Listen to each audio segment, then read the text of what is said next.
Good morning.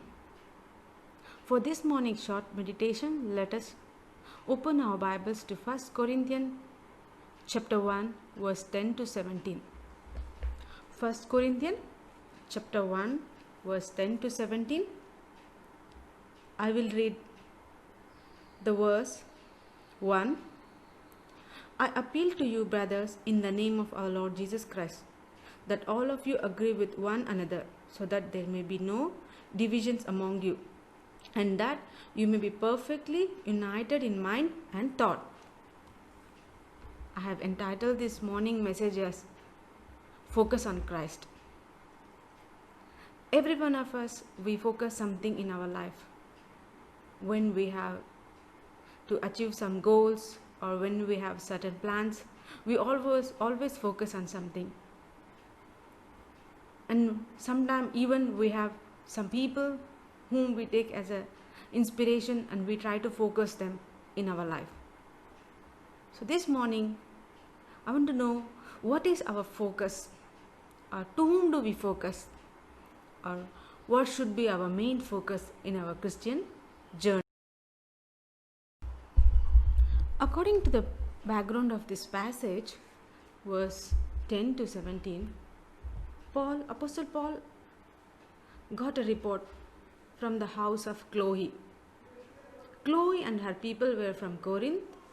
They reported to Paul that the Corinthians believers were divided over spiritual leaders, and the Corinthians were boasting about an immoral member, and the Corinthians were dragging each other to civil courts, and the Corinthians were visiting prostitutes.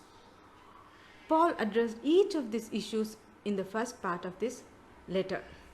And Chloe's first report was there were division among the Corinthian believers over spiritual leaders. So as we see, Paul established the Corinthian church on his second missionary journey. As we can see in Acts chapter 18 verse 1 to 18, and we see that Apollos, an Alexandrian scholar and a Christian, had visited them. Acts chapter 18 verse 27 to chapter 19. And we see Peter or Cephas and Barnabas might have visited the Corinthians. We can see in 1 Corinthians chapter 1 verse 12, chapter 3 verse 22. So the Corinthian believers had benefited from the teaching of many apostles and teachers. I have 3 points under this passage, verse 10 to 17. Point number 1 is Paul's address, verse 10. Point number 2, the spiritual leaders, verse 11 to 12. And point number 3, the crucifixion of Christ, verse 13 to 17. Point number 1, Paul's address in verse 10. Here, how Paul addressed the Corinthian believers. In verse 10, Paul addressed the Corinthians as brothers. And as he got the report from Chloe, here, Paul rebukes them, not in a threatening way, but as from one who has no other emotion than love. He shows them how wrong their dissensions and divisions were. They were fellow Christians and they should have lived in mutual love. He tells them to make up their differences. He wishes them to be knit together. A medical word used of knitting together bones that have been fractured, or joining together a joint that has been dislocated. The disunion is unnatural and must be cured for the sake of health and the efficiency of the body of Christ. It is to be noted that the great figure of the church, who are named Paul, Cephas and Apollos, had nothing to do with these divisions. There were no dissensions between them. Without their knowledge and without their consent, their names had been appropriated by these Corinthian believers. In verse 1, we saw that Paul addressed them and points them their mistake, and it is unnatural to be divided in the church. The church is supposed to be in unity, but the church is in disunion. So he asked them, it can be cured, it should be cured for the betterment of the body of the church. The next point, the spiritual leaders, verse 11 to 12.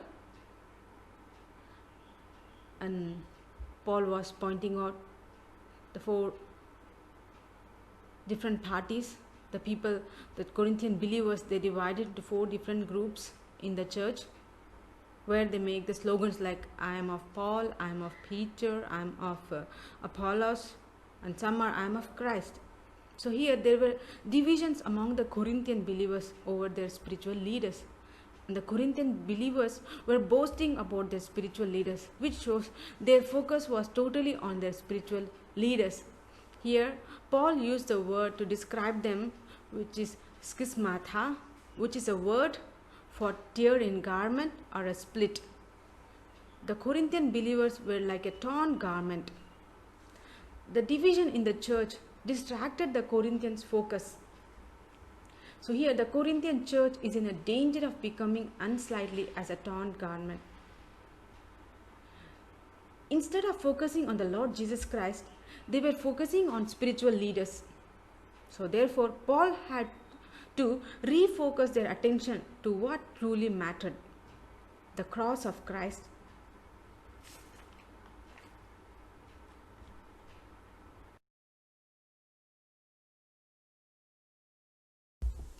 And the last point is the crucifixion of Christ, verse 13 to 17. As we see in the point number 2, the spiritual leaders, as the Corinthian believers, were divided and they were boasting about their spiritual leaders. Because of their division, Paul used the word where they looked like a torn garment, the division among the church. So Paul was emphasizing on the crucifixion of Christ, where the believers must focus. They must focus on the work of Christ rather than the messenger or rather than the spiritual leader who brought this message. They must take off their eyes from the spiritual leaders and they must refocus on Christ. Because the gospel, which is centered on the message of cross of Christ. So Paul is arguing the supremacy on the message of cross. So here Paul says the crucifixion or the work of Christ on the cross, which is demonstrated the power and wisdom of God. So the Corinthians needed to refocus on what truly mattered. It is not the messenger or the spiritual leader who brought the message to them that they must focus. Rather, they must focus on the cross of Christ. Christ's atoning work could not be partitioned among various spiritual leaders as to make them significant. Christ's work on the cross of Christ must be that we must all focus on it. It is the power of God. It is not the wisdom or eloquence of the messenger that guarantees the acceptance of the message of the cross of Christ, but it was the Holy Spirit who opened someone's heart. The messengers were farmers in God's field and builders of God's temple. The spiritual leaders themselves only imitated Christ, and so the Corinthians too were to imitate Christ. The Corinthians needed to refocus on what truly mattered, the cross of Christ. Paul's aim to set before men and women not himself but Christ. Paul is telling to the Corinthian believers to focus on the work of Christ, to focus on Christ, not on the messenger, not on the leaders, not on the apostles who brought the message to them. They are not the important. The message is more important. The work of Christ on cross is more important. Even today, even in our life, where do we focus? Are we focusing on Christ? Or are we focusing on the things what is important to our daily life? Are we focusing only on the work we are doing? Or are we focusing only on the people whom we take as an inspiration in our life? Or whom do we focus in our life? As Paul is encouraging the Corinthian believers to focus on Christ, to focus on the work of Christ, which can change the people, not the leaders, not the spiritual leaders, but the message of cross of Christ which can change the people's life. It is not the people, it is the work of God, it is the work of the Holy Spirit which change the people, not the great leaders. Even in our life, sometimes we try to focus on people, we try to be boastful about the people whom we take as inspiration in our life. More than that, Christ is more important. Our focus must be on Christ. Because of the Corinthians' focus on the leaders, it creates division among them. So we too, we must not focus on the things, on the material things. Rather, we must focus on Christ, which is more important to our Christian journey.